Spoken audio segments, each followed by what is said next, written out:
Aku gimana cok? Lupa aku. Selesai. Ada dulu.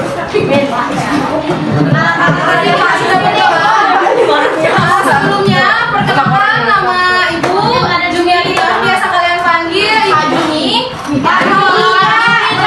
Ibu, jangan Ibu, oke Kak Jumi. Nah, jadi sebelumnya kakak mulai absen ya. Ya, kakak panggil namanya, angkat tangan dan bilang hadir. Oke, hadir. Hadir. Hadir. Ana apa dia? Hadir. Hadir apa enggak? Hadir. Iya, hadir. Enggak hadir. Mana dia? Hadir. Anabel? Hadir. Aprilia? Hadir. Pindah sementara. Pindah. Masuk asrama kak. Pindah Venesia. Masuk asrama. Hadir. Asrama Bulkam. Benaya. Hadir. Oh, pengen itu Kamu juga. Sudah siap semuanya belajar?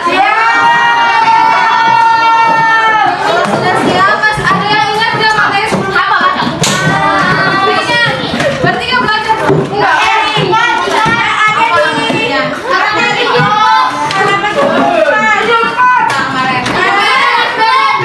SPDP. Oke. Nah, kalau hari ini kita belajar bahasa Indonesia di tema 2.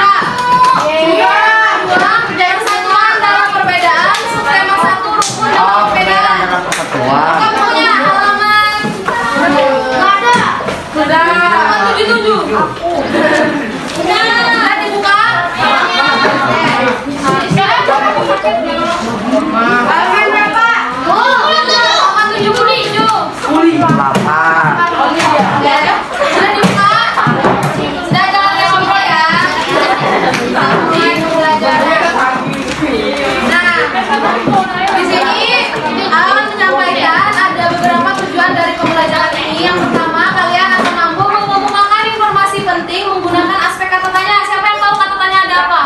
Siapa, kapan, di mana, mengapa, dan ada 6. Ya, ada 6 ya. Nah, jadi setelah pembelajaran ini kalian bisa mengemukakan informasinya. Ngerti? Kemudian yang kedua, peserta didik mampu mengembangkan informasi pada peta pikiran. Jadi kalian akan membuat peta pikiran. Tahu peta pikiran itu? Oke. Yang ketiga, peserta didik mampu menguraikan makna proklamasi kemerdekaan dengan benar. Jadi nanti kakak akan menyampaikan apa makna dari proklamasi kemerdekaan, gitu ya. Kemudian yang terakhir, peserta didik mampu melaporkan makna proklamasi kemerdekaan dalam kehidupan sehari-hari.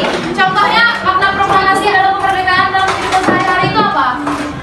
Tidak puas deh, apa? Tiket. Nggak bisa. Itu apa namanya yang tiket sesuai dengan tiketnya melaksanakan tiket, gitu ya. Nah, selanjutnya. Ya. Nah, di sini akan menjelaskan peta pikiran dapat dibuat dengan menggunakan kata tanya. Kata tanya tadi ada 6. Di sini ada 6. Siapa yang mau baca? Aku deh. Yang cewek. Ya, baca. Ya, 1 sampai 6. Baca kata tanya sama fungsinya. Benar. 1. Apa? Kata tanya untuk menanyakan hal atau peristiwa yang terjadi. 2. Siapa? Kata tanya untuk menanyakan isu orang atau pelaku yang terlibat dalam suatu peristiwa. 3. Kapan?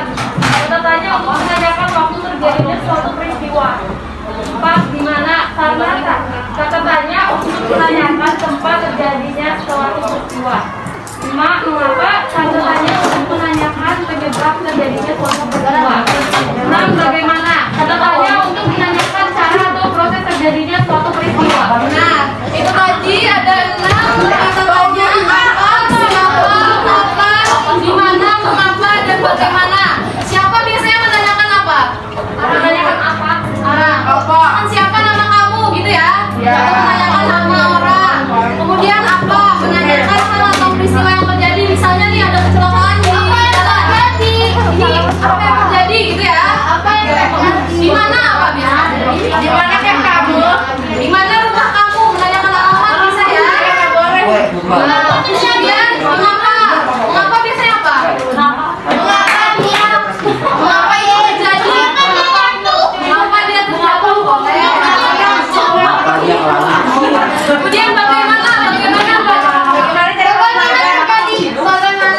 Bagaimana menjadi lahir? Nah, atau bagaimana kita Dari Seoki. melakukan itu? Nah, ya itu. Oke, berarti sudah paham ya? Kata-katanya dan fungsinya. Sudah paham?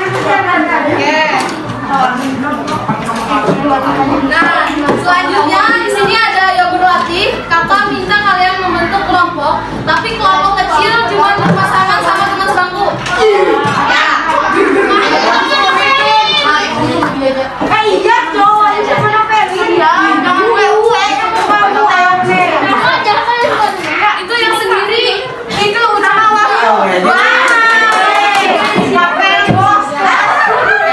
Kamu berdua sama Wahyu. Nggak bisa kalau nggak. Ih, profesional. Udah kelompok cepat. Wahyu udah sini Wah. Berapa kelompok? 3 1.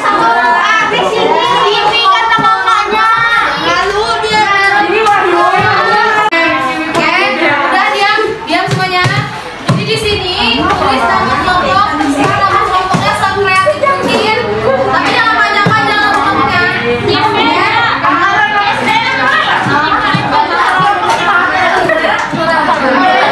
Kemudian anggota kelompoknya ini nama kalian, nama panjang kalian ya. Nah di sini ada petunjuknya. Di sini yang pertama ini kakak kasih waktu cuma 10 menit ya.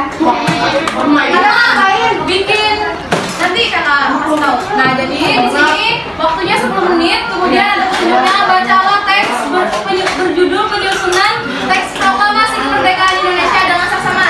Yang teks ini ya, yang di buku. Ada teksnya. Oke. Nah kemudian setelah dibaca semuanya, diskusikan dengan masing-masing kelompokmu. Diskusikan, kemudian buatlah peta pikiran di kelas yang sudah disediakan. Menggunakan kata tanya apa, di mana, kapan, siapa, mengapa, dan bagaimana. Kemudian jika sudah, setiap kelompok akan mempresentasikan hasil diskusinya di kelas. Paham? Jadi, nah, ini kan mau kasih tahu ya dapurnya. Nah, ini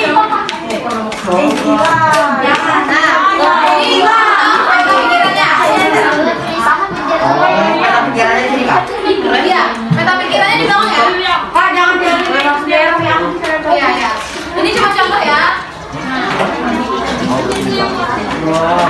Oke, sudah paham sampai di sini? Kertasnya Bu, kertasnya di sini.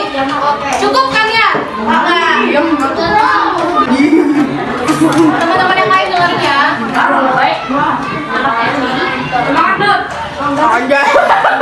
Contoh peta pikirannya ya. Di sini. Dari apa dulu? Kamu bisa kenal diri kamu dulu. Nama kelompoknya,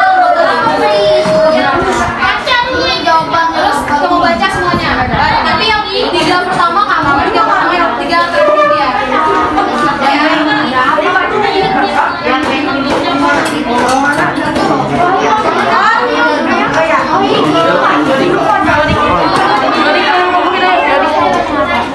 Siap? Yang lain diam, tepuk 1, tepuk 2, tepuk diam.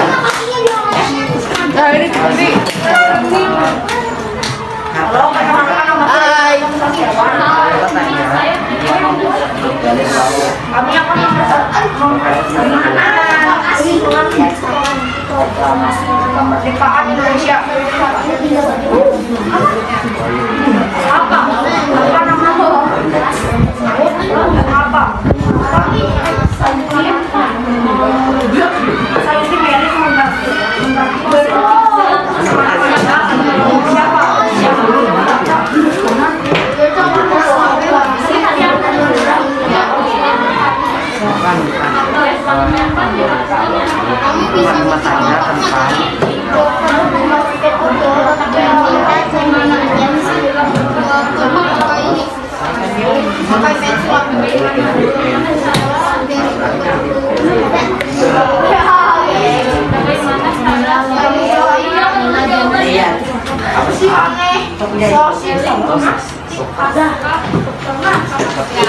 Tepuk tangan untuk temannya.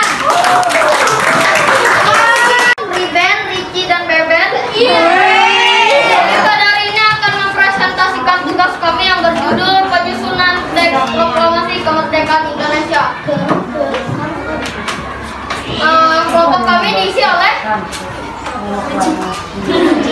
Dan saya bertanya, mengapa teks proklamasi menggunakan huruf kanji? Siapa yang menyusun teks proklamasi?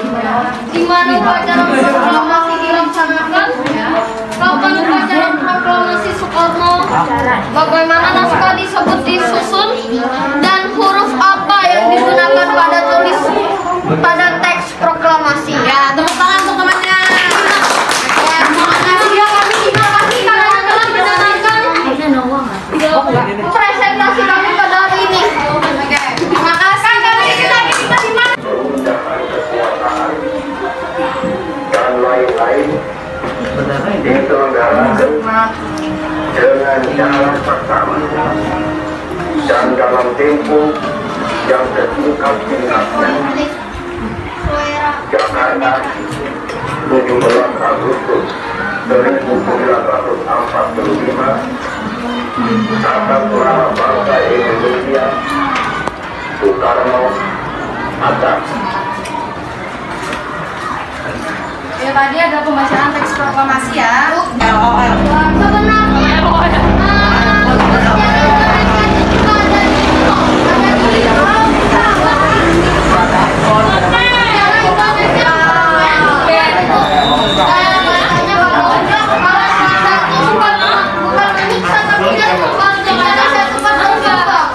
Enggak, iya, memang dia berkembang, cuman kan karena Indonesia itu punya banyak pengalaman, kita punya banyak kekayaan. Indonesia itu dikenal dengan paru-paru dunia. Kenapa? Karena Indonesia itu punya banyak pulau, kaya akan rempah, kita itu punya tanah yang subur dan lain sebagainya. Nah, makanya negara lain waktu zaman dahulu mereka itu lebih maju dari kita.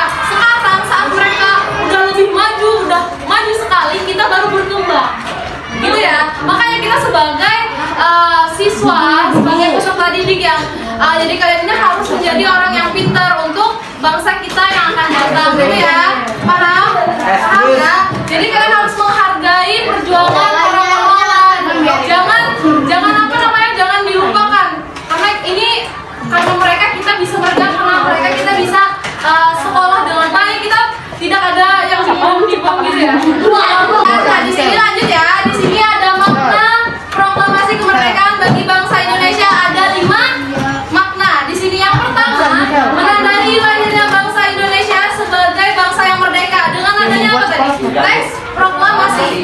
Itu ya, itu menandakan lahirnya kemerdekaan Indonesia. Tanpa dibacakannya Insinyur Soekarno proklamasi tadi, kita tidak akan merdeka. Kita tidak akan diakui, gitu ya. Kemudian yang kedua, puncak perjuangan bangsa Indonesia meraih kemerdekaan dengan adanya Sumpah Pemuda. Ini lanjut lagi ya. Ini Sumpah Pemuda.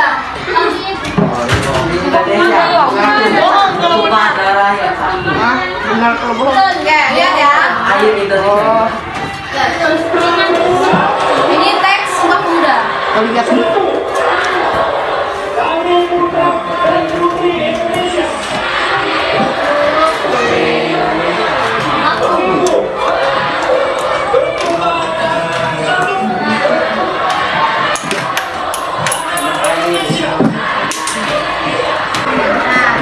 tadi teks Sumpah Pemudanya ya. Jadi puncak perjuangan bangsa Indonesia setelah adanya pembacaan Sumpah Pemuda pada tahun 1928, barulah para Jepang kalah dari Sekutu pada Perang Dunia Kedua. Jadi ya, makna proklamasi kemerdekaan bagi bangsa Indonesia itu ada 5. Ada yang ketiga tadi, pengakuan dunia luar. Jadi negara pertama yang mengakui kemerdekaan Indonesia itu negara Mesir. Ingat ya, negara pertama yang mengakui kemerdekaan Indonesia itu negara Mesir. Dan kemudian pengakuan kemerdekaan diikuti oleh Suriah, Irak, Lebanon, Yaman, Arab Saudi, dan Afghanistan. Kemudian yang keempat, bukti bahwa Indonesia merupakan bangsa yang mandiri. Buktinya apa? Setelah kita merdeka, Jepang menjanjikan kemerdekaan bagi Indonesia, namun para pemuda menginginkan proklamasi kemerdekaan tidak dicampuri oleh Jepang. Jadi Jepang itu mengaku kepada kita waktu zaman dulu, tapi negara Indonesia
Hari ini kita lomba.